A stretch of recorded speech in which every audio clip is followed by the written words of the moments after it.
Good morning. Welcome to Tech Shamans. Got John with Local Marketing Pros here with us today. Yeah. Hey, how are you? How you Thanks doing? for having me. Good, Yeah, great. Yeah. So usually what we start off with is, did you do any technology stuff this weekend? Did you mess with tech? Yeah, actually, I was Google Ads, if you count that as tech. It is tech. Spent most of my weekend with that. So That sucks. yeah, That really does suck. yeah. Trying to get those ads just yeah. right. Yeah, they don't make it easy on you at all. No, they don't. They don't, especially in my industry. Yeah. They definitely. As a matter of fact, ever since Google signed up with iFix and now Assurion, ever since they signed that deal where Google Pixel and the Google devices were to be, OEM type repaired just by them. Yeah. All third-party support ads for businesses like mine got shut down. And the funny thing is it was supposed to be around, the tech support scams, but it's now manifested into all third-party support. So if you're not, an Apple authorized or an authorized repair agent, then you and even as we have on the cusp of the Right to Repair Act and everything like that, Google is blocking out ads for me. So I can't even run an ad. I can get that. I still get that run $500 and you get $500 in free ads. Yep. I put an ad up and they're like, nope. Even my logo is considered a third-party support scam. Get out of here. Nah. I put my logo. I put a picture of a laptop up. Forget about it. It's automatically denied. That's crazy. Yeah. I deal a lot with that with other brand names. So if you're dealing with, like, say, carpet cleaning, you can't mention Stanley Steamer. Yes. Stuff like that, where you used to be able to target your competitors. And yeah, you can. So that's what I was actually doing, is going through and cleaning up like copyright violations and stuff for some of our local. Yeah, you can't even. Apple. Oh, forget about it. It's an Apple. I just wanted to talk about an Apple.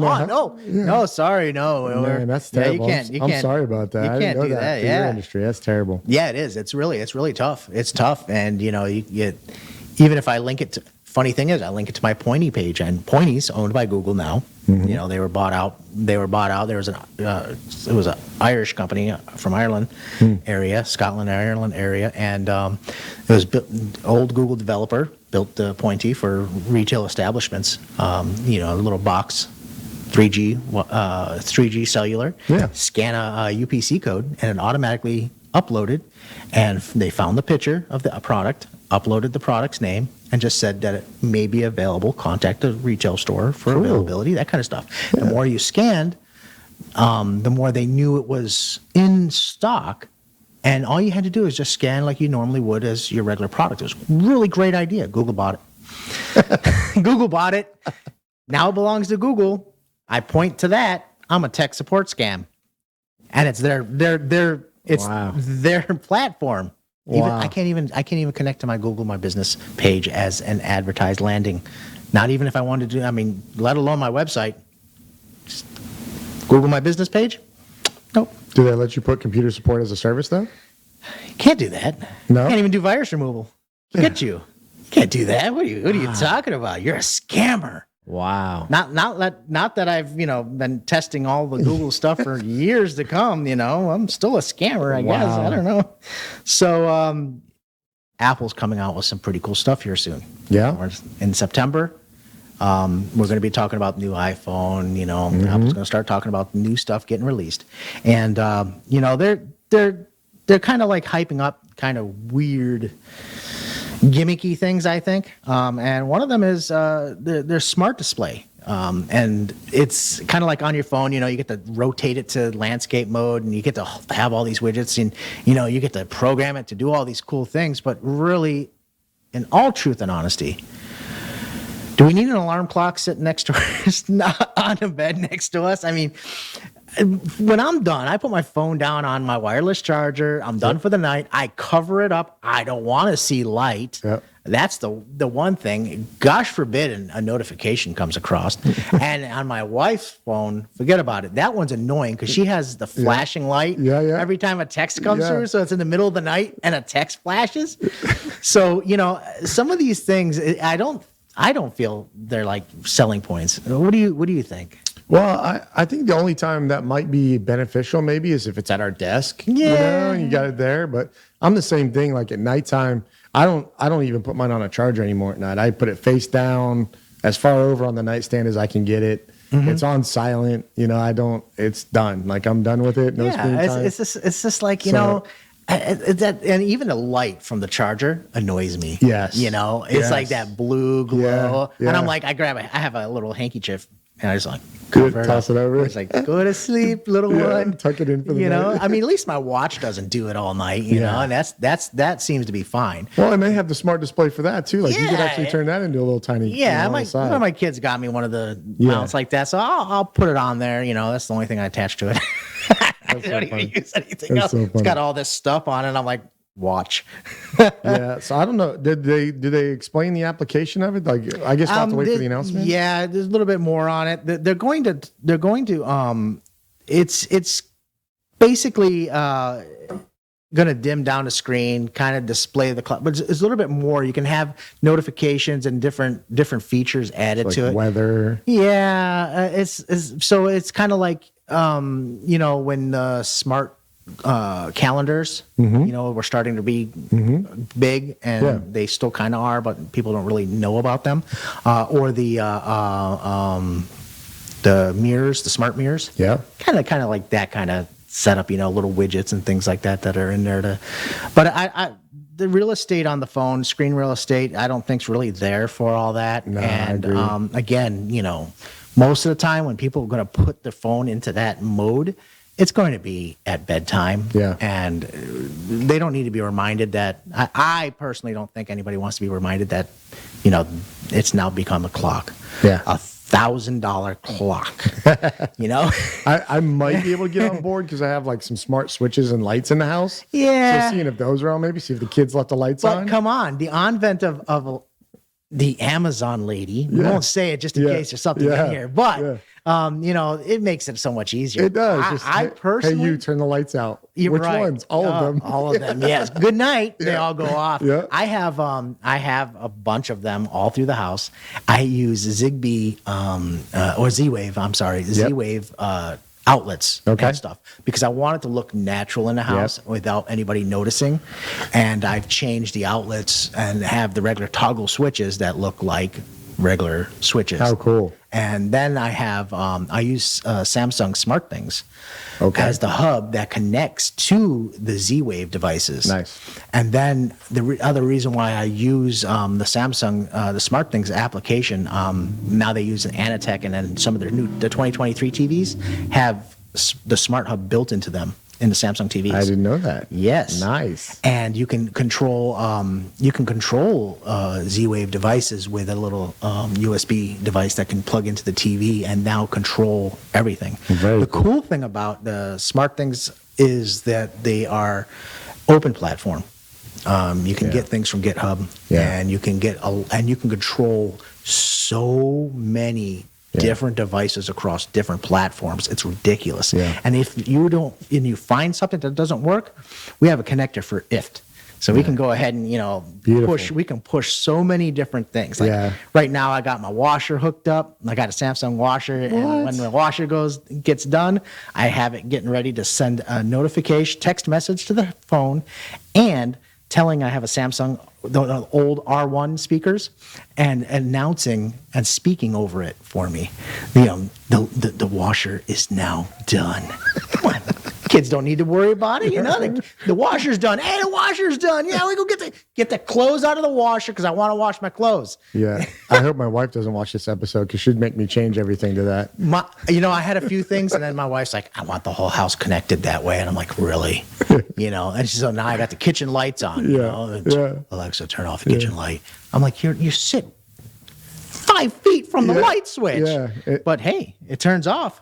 Yes, it does. That's hilarious. So there's another, I don't know, a lot of tech giants have been leaving large companies, and I kind of wanted to throw this in here because I like gaming, and Xbox, for instance. Major Nelson, who is he that's a gamer tag for Larry Hryb, who's been part of the Microsoft gaming side for many years. Long time. And that's his gamer tag on Xbox Live is Major Nelson. And he's talking about leaving and taking a step back from his job at Microsoft.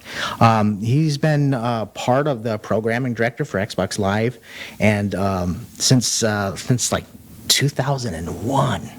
It's a long And time. that's a long stint, you know. And he also did a lot of different things. He also talked about like he had Windows Insider information. You would always be talking about new products launching and stuff. So he was kind of like a nice face for Microsoft that, you know, a lot of people growing up around the Xbox devices on that gaming console and knowing about what's happening.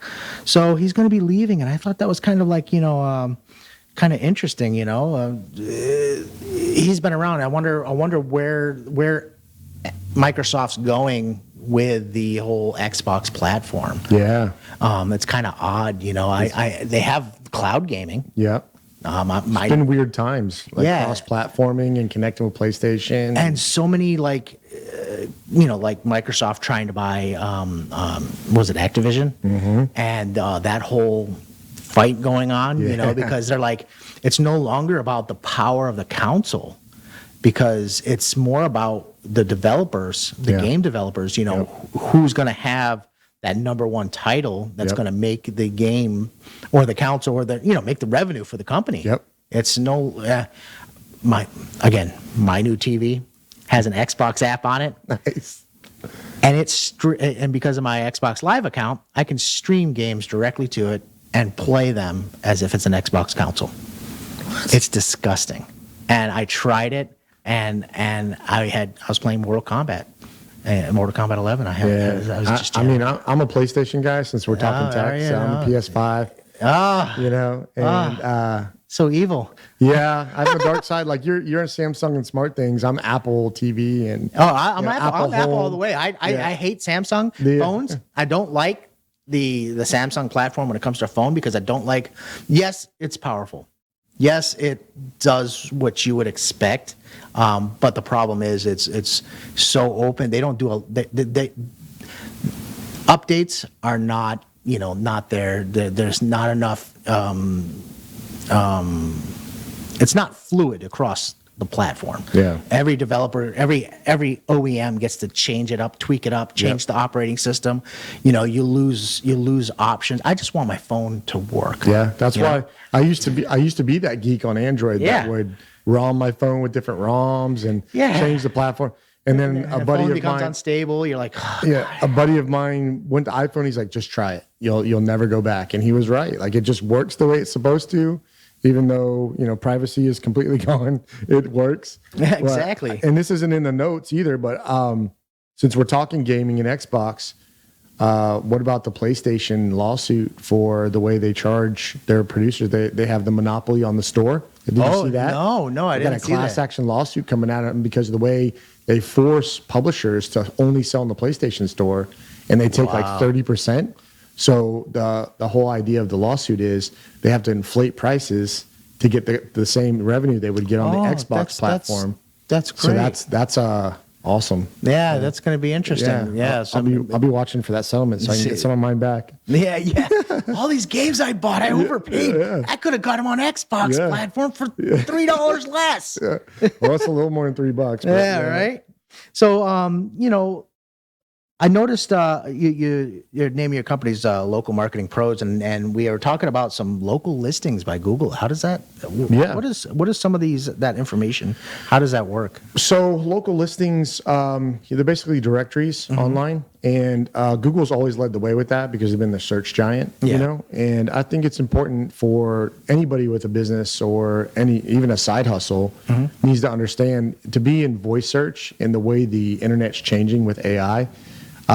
You really got to check all the boxes to be found. And so even I wasn't totally aware that Bing had changed and created a Google My Business style listing on there. They used to have like Bing Places, and now it's Bing Places for Business. Yes. So you can go on there and add your business hours, things like that. It's a really important thing, especially with AI especially if you want to be found by Microsoft's version of the other lady we were talking about from Amazon. Right? It's really important for voice search. If you want to be on all the voice searches, those searches actually pulled from Bing Places for Business. You also have Apple Business Connect. Yeah. Really, really new. Yeah. Yeah. Absolutely terrible. Horrible experience. Oh, that's great. For a guy like me, for an agency, they have the ability for you to sign up for an agency account. But say for you in your business, if you wanted our help, we can't connect. Right. You literally have to give us your Apple ID login. Ooh, that's a scary part. So why do you make me go through a verification process and sign up as a provider, and then I can't be given or I can't provide. I can't provide. So the route we've been going with that is really just education. Yeah. Letting business owners know, hey, this is how you get on the platform. Make sure you do all these little things. It's kind of the same as Google Business and Bing. I know that Bing. I want to ask you your opinion on this because I feel it's kind of like a kind of a security risk, and I know Bing Places for Business allows a connector to your Google My Business page.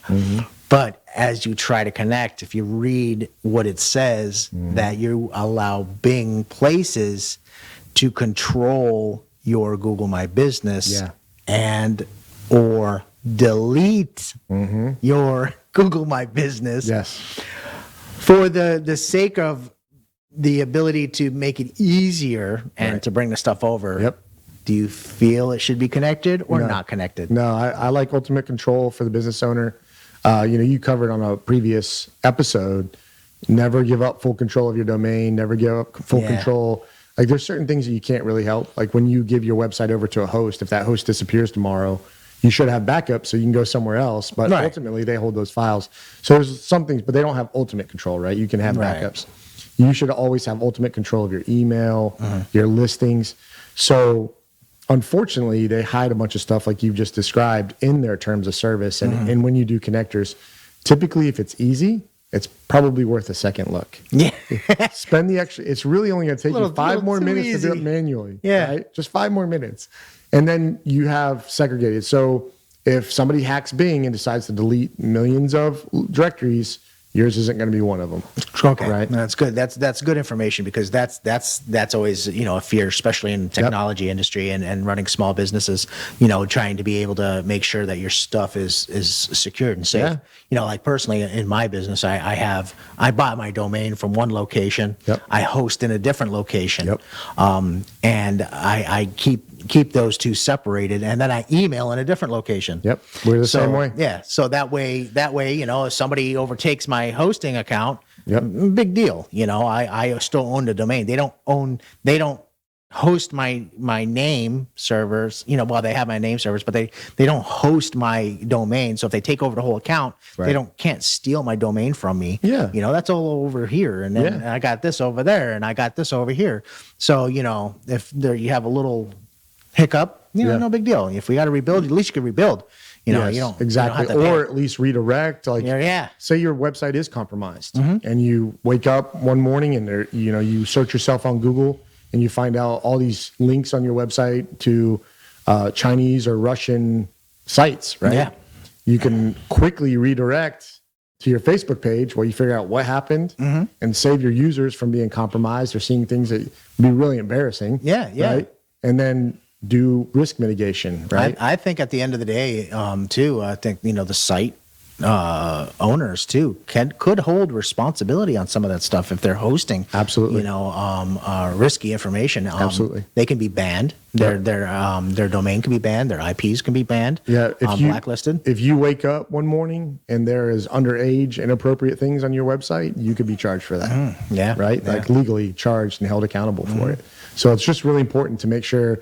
I used to make fun of people. I called it a Frankenstack. If you had all these different technologies that you use, now I call it risk aversion. You're isolating risk for different parts of your business. Exactly. That's good. That's good to know, and especially if you're in business, and even if you're not in business, you're just hosting a random website. You got a blog, you're a mom blogger, you got a side hustle. you love Lego and you're doing affiliate sites. It doesn't matter if you're on the web doing something. It's just good to protect yourself. I had a little lady who ran a Sims mod website. You know? She was like 65 years old in a wheelchair. I knew a lady that was 82 and she was known for banana pudding. She would go to fairs and everything, and she had her little website, you know, and did great with it. So you know, I don't know about this one, but you heard about the hack on government website? I mean, on government emails through Microsoft. Yeah, you heard about that? Big one. This is even right up your alley. You know, the information that you know, because with websites come emails, email servers, and email services. Microsoft is now facing scrutiny from the federal government after this particular hack, and the. You know, they got into the exchange servers, the government exchange servers, and I think Microsoft's going to have to, you know, end up probably sitting in front of Congress at one point. I would imagine so. To discuss what transpired and how this happened. You know, they're touting their email service as such a strong service, and you know, look, if I had a federal government and I was hosting them, and I'm probably giving them a pretty good price break because they got a lot of stuff, and I would probably have all hands on deck, making sure that that company of all people were taken well care of. Yeah, obviously, something happened. Yeah, and this is not, you know, it may have been, you know, not. It's still the federal government at the end of the day. Highly classified information was not, you know, supposedly, as we're told, was not leaked. You know, but you know how it goes. You know, you don't want to tell anybody that something nefarious happened, and you know the whole world knows everything about you now. But well, and it says here, like they get $20 billion annually from government contracts. I mean, dude, that's. Yeah, and then you know, I wonder if Google's ever going. It says here that an executive with Google has called for the U.S. government to rethink its approach to email. Exactly, and you know what? That's not going to just be Google, but that's also going to be AWS, Amazon. Yeah, you know, there was a lot of, you know, fighting going on between Amazon and Microsoft. I believe it was, if I'm not mistaken, that they were trying to, you know, who's going to take over these contracts and do that. And of course, it ended up going to Microsoft. But it's kind of odd, you know. Did Microsoft, you know, and the timing's kind of weird for Microsoft to do a name change on their Azure Active Directory. Right. And as they changed the Azure Active Directory name, did they change some of the underlying technology? Maybe, or maybe they're trying to maybe they're trying to confuse the hackers. Yeah. Well, maybe they just did the name change because they've already dissolved. There you go. Part of the company. Talk about risk aversion. Yeah, risk aversion. That's for sure. Yeah, we're no longer Microsoft anymore. How are you doing? So, you know, this is pretty interesting, and it's going to be This may not seem like a lot of, you know, really big news because they're going to try to keep it under wraps as much as possible. Seeing how Microsoft does own, you know, MSN and a bunch of news sites. And imagine that the information is just not really getting out there. And, you know, hey, it is what it is. You know, when you put technology can always be bypassed. It takes somebody, it just takes the right person and the knowledge, and they come up with new ways every day. And that's why they host the hacking events. That's right. You know, because they want to know what's out there and what knowledge is being spread. Because what happens is when they find a loophole, an exploit, they usually publish it, and they give the owners time. Hey, look, I hacked your website, I hacked your company's domain.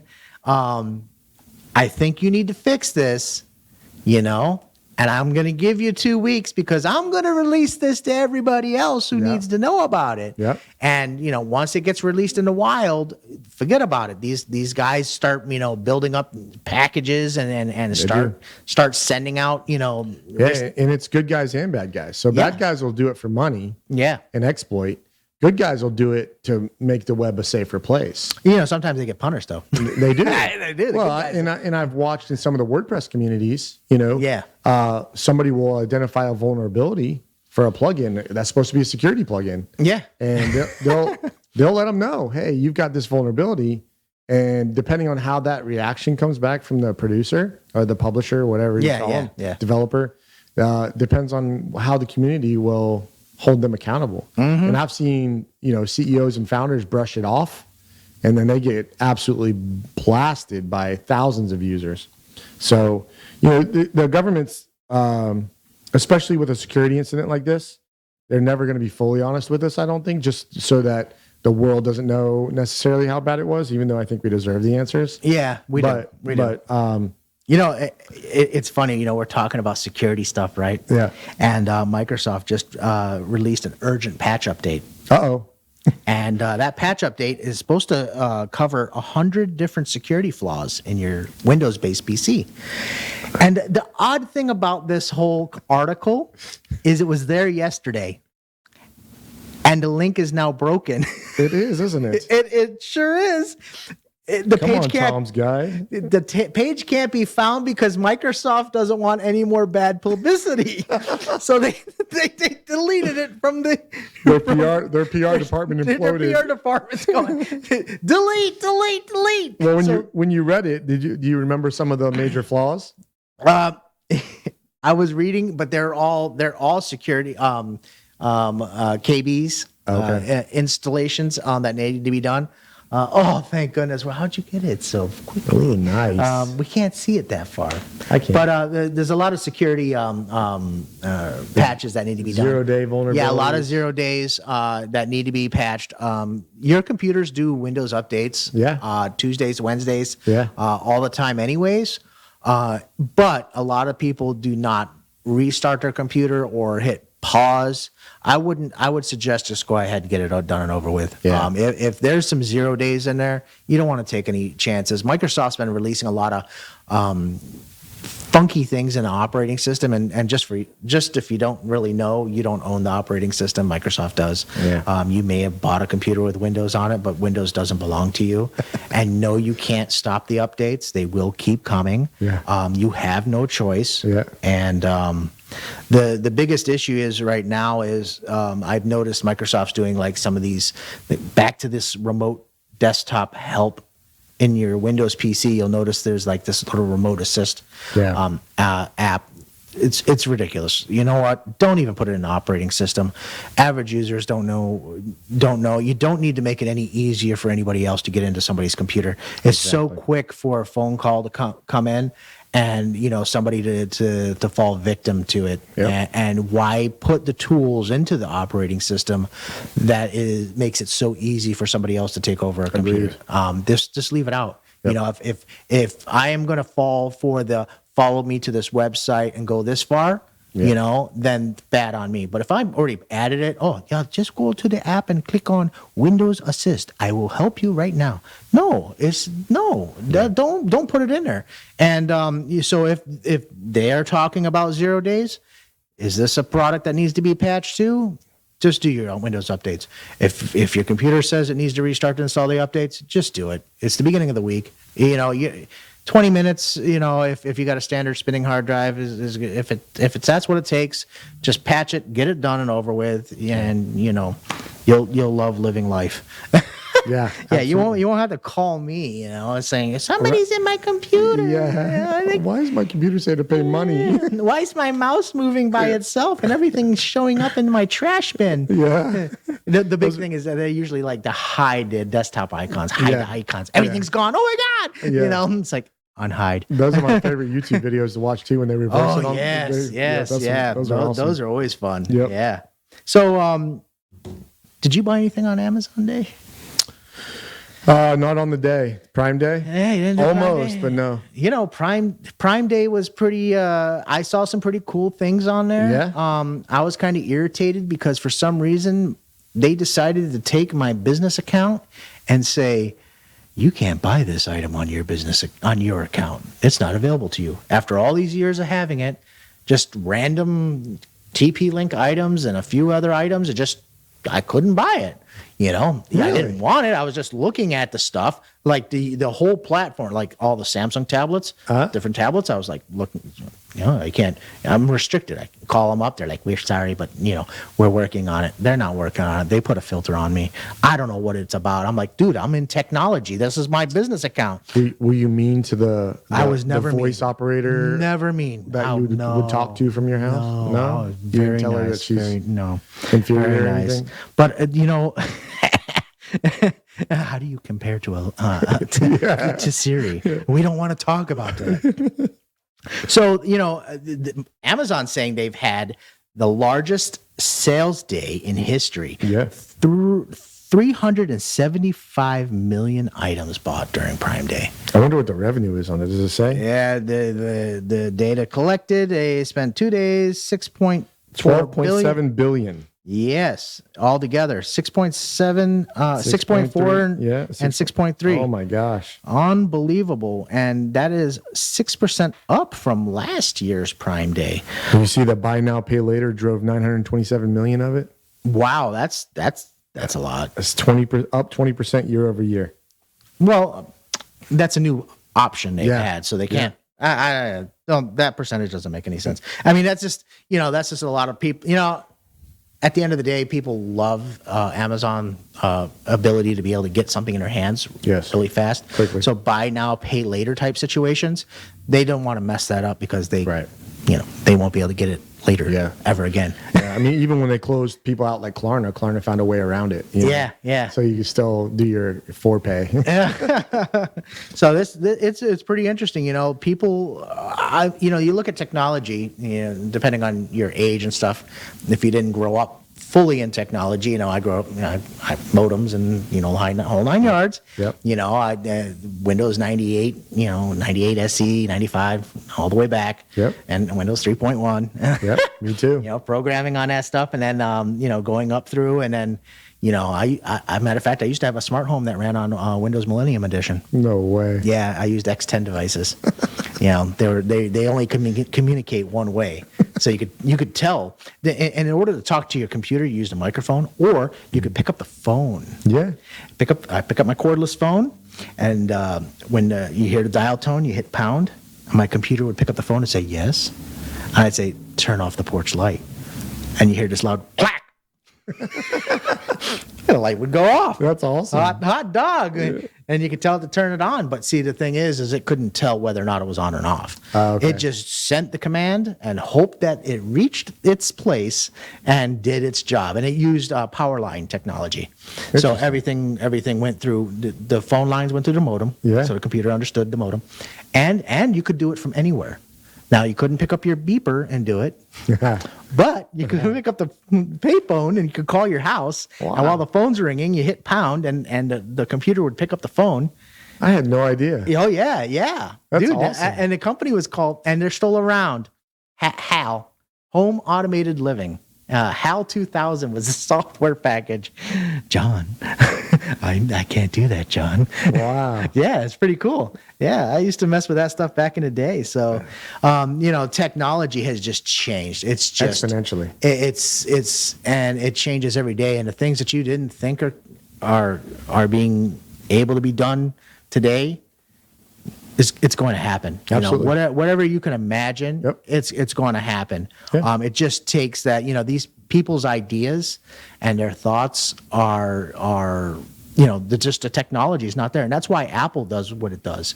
They have great ideas, but they can't implement it all the way because the technology hasn't reached a point where it would make sense. Right. Either make sense or make financial sense. Yeah. Because just because you can today doesn't mean do it today. Right. In 3 years, the technology will drop in price. It'll get smaller. Yeah. It would get faster. Yep. You just hold off, build your platform, build your software, get it ready. The hardware is going to be there shortly. Yeah. You'll figure it out. Yeah. And they get dogged for that a lot. Like, Samsung's had that or Android's had that for 5.5 years. Yeah. How buggy course. was it? Yeah. How terrible was it? Big deal. They had it, yes, but at the end of the day, how was your user experience? You know, Yeah. did it always do what you're supposed to Yeah. do? A lot of people learned from Microsoft and the Vista debacle.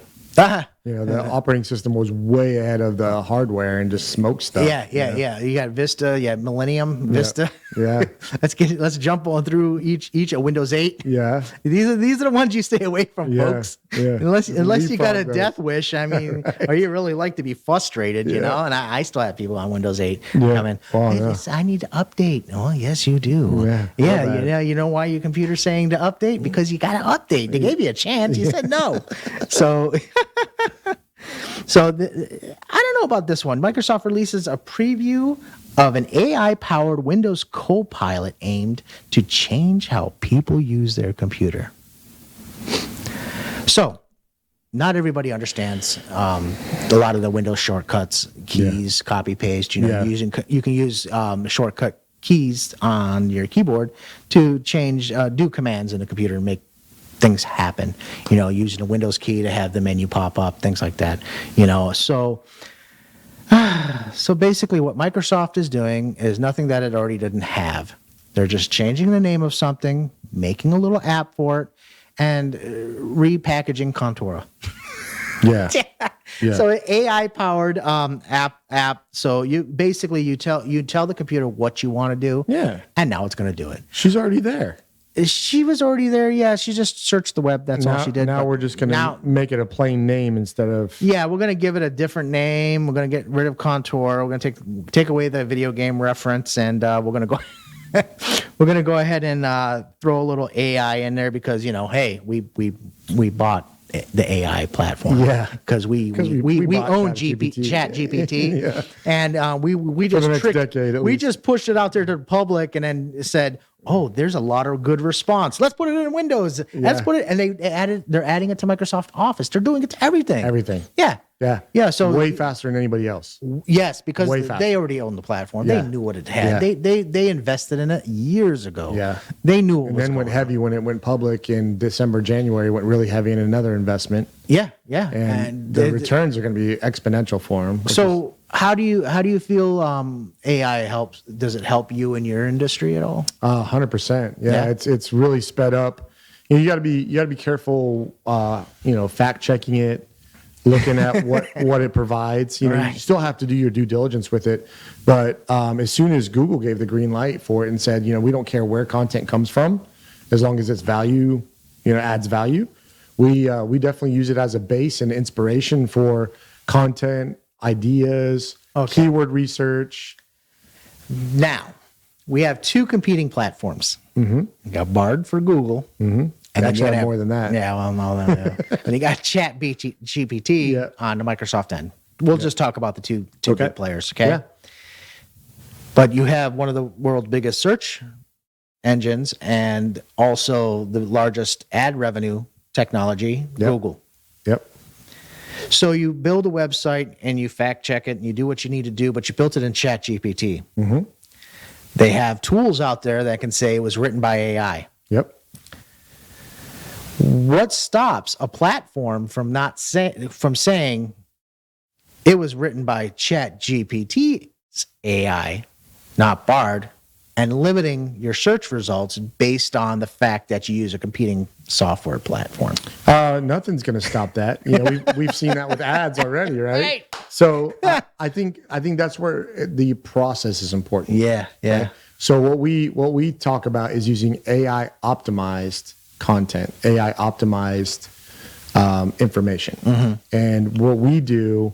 It's really hard to get a small business owner to slow down enough to like really educate you on the core products that they really want to promote, right? Right. So let's use a plumber as an example. You know, they're out there putting in water heaters every day, sinks, fixtures, all this stuff.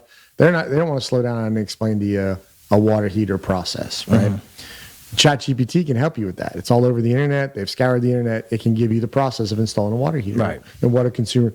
So what you do when you get that content from them is you go through a method of cutting the fluff, making it sound human, right? Yeah, that's for sure. So the idea would be, you read a book when you were a kid and you did a book report, do the same thing. Right. Right? Just don't take it, copy and paste it, and slap it on your website. That's Damn the really bad luck. Yeah, right. because OpenAI has already said with ChatGPT that eventually a fingerprint will be in there. Oh, yeah, mathematically, and anybody will be able to tell it came from ChatGPT. And the reason they're doing that is because we're already seeing people saying, "Well, wait a minute, who owns that content?" Exactly. Right? Like if I've got 500 blog posts on my website, and ChatGPT scraped the web for that information, and it's now giving it to all the other local marketing places out there. Like, do I own that content? Right. Do they own it? Does OpenAI own it? Like, so we got years worth of legal ramifications. But you're right when it comes to the penalties, and that's where I believe it should be your foundation, right? And you take it and adjust it to your business, optimize it for your business, add stories, add examples that are directly related to your business, change the tone of voice so it sounds like you, it sounds like me, sounds like Joe the plumber, whoever. Really optimize it so it speaks to your values, your mission, your stories, how you can help. That's the most important thing. Exactly. I'd hate to see somebody get dinged just because they. Well, and we're seeing it, right? Yeah, like one of the things I shared with Sterling Sky, which it's going to be a new name for a lot of folks that aren't necessarily in my industry, but Joy, the author, she's talking about thin content penalties, where you can get a manual content penalty from Google. For, let's say you go to ChatGPT and say, "Hey, tell me, write me an article on water heater replacement for Newport Richey." All right. Now write me one for St. Pete. Now write one for Palm Harbor. Now write one for Clearwater. Right? All ChatGPT may do is change the city name in there. So you have five. Google could give you a manual penalty for that because you're not adding any value for people in those communities, right? So if you don't have unique content on that page that adds value for the user, well, what does that mean? Well, if you can, have testimonials from St. Pete users on that page. Yeah. Change the opening and closing. Talk about things in the community. Have related blog posts for the community. So would something like that, who, say for instance, a company or buys a separate domain and then builds a website identical to what they currently have and then redoes their content for that particular city, but just like you said, changing the city name, does the Google have the capability of realizing that this site has now duplicated and it's a different domain, but it's still probably technically owned by the other company? Yeah. Good. I mean, good. I have a couple of people that do that. And we talked about listings earlier and stuff. One of the things we do is we go through listings and we report spam. We report violations of terms of service because they're terms of service for a reason. Right. And people think, "Oh, don't be petty." Well, if you're trying to manipulate the system for rankings, you're outside the terms of service. So, I have no problem going and finding somebody that is abusing the Google Business Profile, Google My Business terms of service, and spamming their name because it's not their real business name, spamming their, whatever it may be. So if you've got somebody creating multiple, they're really shooting themselves in the foot. You don't really have to do much for them. Right. Ideally, everything you do for your business should be under one domain. Right, so exactly. Exponentially cheaper, more efficient. But if they think they're going to go out and game the system, it's just a matter of time before they get absolutely smacked. Wow. Well, that's good to know. That's good to know. So, what kind of marketing seems to be the best bang for the buck when it comes to small business marketing? I think it depends on the urgency. It depends on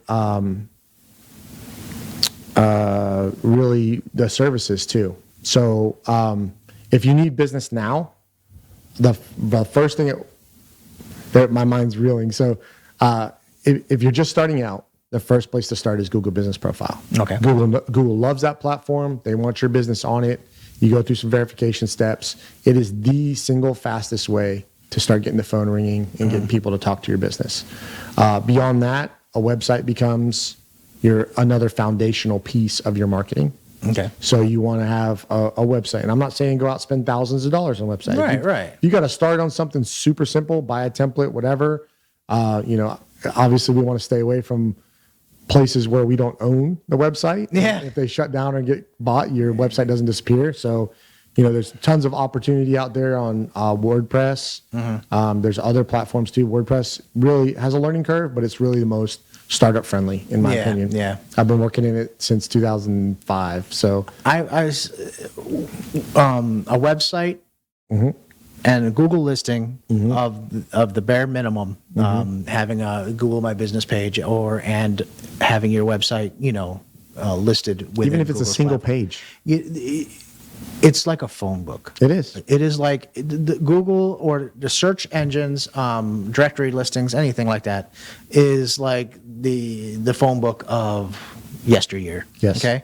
And I don't care if you are a new business and you want people to walk through your door, and you want it on autopilot. Even if you don't do anything with it, that is the one thing you at least have to do. Yeah. Because if you don't, nobody's going to find you. No. It's you don't have to go crazy with it, like you said. Right. But you do have to get something there. You have to have a presence. Yeah, you have to have a presence. Consumers today more than ever look you up online first, even if you're recommended. Yeah. If I recommended AMS, right, they're still going to go say AMS Computers reviews. They want Right. to see, are people happy working with you, even though I sent you. Yeah. Right. It's a warm lead. They're going to look and see what your pricing's like, or where are you located, how long have you been in business. Those are trust factors, Right. especially when it comes to technology. People have been burned so much. So going back to the Google business profile, the website, show your work, talk about your services and the pains they fix. Make sure you're not just on Google Business. That's the first thing you do. Right. Get on Bing, get on Yeah. Yelp, turn down their sales calls. They're going to spam. But you have to be nice. Tell them. Tell the people. Business owners have to be nice. To Yelp? Do we have to be nice to Yelp? You do. I am telling you Being right kind is now. free. Be nice. Look, the good thing about the internet is your company can look bigger than it is. Yeah. Okay, and you can look like you have multiple locations. You can look like anything you want. You Yeah. can build it the way you want. Yep. When that phone call comes in from Yelp, hi, this is Yelp. Can I speak to John? John's not in right now. May I take a message for him? Yeah. Just do that. Yeah. Look, I know it's annoying, but at the same time, these people are just salespeople. They're trying They to are. get you. They are. The problem is they also have ultimate control of your listing. They do. And they will, if Sandbox the you. wrong person gets in there, Yeah. yes, they will sandbox you. They will be very mean to you. Yeah. And they can. So I always I think they are one of the only ones that I have this little fear with. Oh no, I'm not here right now. Can I take a message? Yeah. That's exactly. Yeah, and I've sat through several of the Yeah. presentations for different industries, Yeah. And to me, it's a restaurant platform. Makes a lot of is. sense for restaurants. It is, but you know what? So many mobile devices Yes. use it for some odd reason They when do. they have the capability of pulling in from so many other resources, especially Apple for some reason. Yeah. That was the first result was a Yelp page. Yeah. And and Yelp's predatory to begin with, They so are. it's very disheartening. So now that when Google, Apple Maps, business listing to the Apple Maps, once you update that, you'll notice that your Yelp section that was there will be replaced by Apple Maps. Yeah.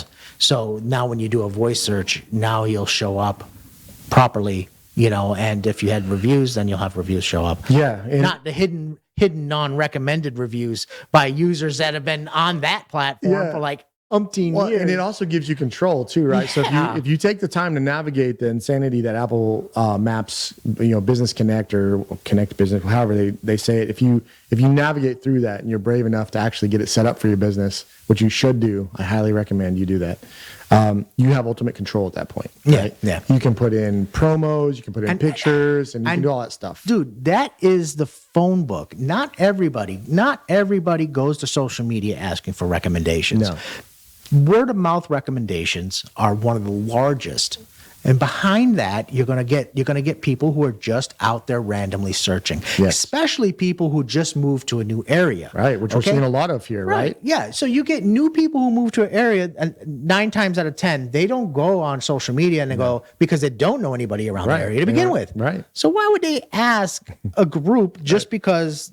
No, they don't do that. They 1 or 2 people, yes, okay. A lot of people that have been around the area for a long time, yes. New residents, new people, new clients. You're looking for new customers. They're going to go to the search engines. That's the very first, or they're going to get the mailer. Yep. Mailer comes in, they're going to see that. They'll jump on that. Yep. Or a lot of times a magnet left behind by previous locksmith or something like that. Yep. Those stickers. They'll look towards those first. But yeah, they're not going to. Yeah. So the last thing I'll say about the local marketing too. So make sure you're on the major 4 directories. Have your website, even if it's simple. Have something out there. And then if you really want some immediate traction while the search engines are getting to know your business and trying to rank your website, use ad platforms. Platforms? Yeah. So Google Ads, as much as we love it, if you can, right? Bing ads are actually really good. Believe it or not, I ran a few, and they're pretty cost effective. They really are. And try 5,000 impressions for $1.86. Hey man, and the other thing too, be careful with what kind of ad you run on Facebook. But if your business serves, those are more branding ads if you're looking for cold traffic. Yeah. But if you're not familiar with retargeting, remarketing, it's really, really effective. If somebody's come to your website, they left and they didn't try to contact you or anything, you pay pennies on the dollar to offer them a promo or something to come back. And then the very last thing, once you're established for a little while and your customer base is growing, please send emails. Don't spend your time on Facebook and all that, doing posts and stuff unless make that part of your strategy. Yeah. Emails are just exponentially I think it's more. I think it's the emails side is more personal. It is. It is, especially if they've already entered their email. They already showed partial interest. Yeah. It's not like when you're throwing ads out that you're like throwing it out there and hoping a fish bites. Right. That fish already bit. Yep. You just need to hook them. The easiest money to get is return money. Exactly. Somebody had a great experience with you. You want to stay top of mind. Yeah. So you don't want to send a pitch fest by email, right? You're not pitching over and over. What you're doing is you're sending value. News articles like we've discussed today. Let your customers know, hey, I hope you've done these updates. They're safe. Do them. Get them done. I'll tell you, I used to work in, I used to be work for AutoZone. Years ago. I worked for that company for 15 years. And, that was one of the big things, always take care of your customers. Yep. Always get your customers come back, and take care of them because you know what? It cost AutoZone, they would say, that it was $10,000 in marketing just to get that customer in the door to finally use them. It would take that much marketing, that much visuals happening just to get that customer in the door. So if you piss that customer off on a set of brake pads and weren't going to warranty them out, that cost the company probably cost them $5.99, right? And you couldn't take care of the customer, you just let $10,000 walk out the door, okay? And it's going to cost them $20,000 to get them back, And not to mention all the people it's going to make averse to coming to you because they're going to go out and badmouth you. Exactly. Well, in a company like that, that'll get lost in a wind. But a small company, forget about it. It just takes a couple bad reviews, bad mouth. One person going around, who's got this vendetta against you because and reviews are the lifeblood. And you can't have 5 stars. You can't. No, you shouldn't. No, nobody's perfect. Right. And if we do on Google. But I'll give you a bad one soon. Yeah. Just to help with it. But that's not me saying it ego-wise. Yeah, right. It's just I feel like some of the customers that have left them. 4.8. Yeah, 255. I'd take that. I'd take a 4.5, you know? But I feel like some of the customers, if any of them are watching, thanks for the great reviews. Yeah. But maybe they weren't completely honest. Respond to them. Yeah. Respond to how you respond. 100%. How you respond. How you show face. Yes. Don't take it personal. No, don't blast them. Yeah. We've got a home care company that they do home health care. Yeah. Non-medical home health care. And they had they refused service to somebody. It was outside of their scope. and the owner called me in tears.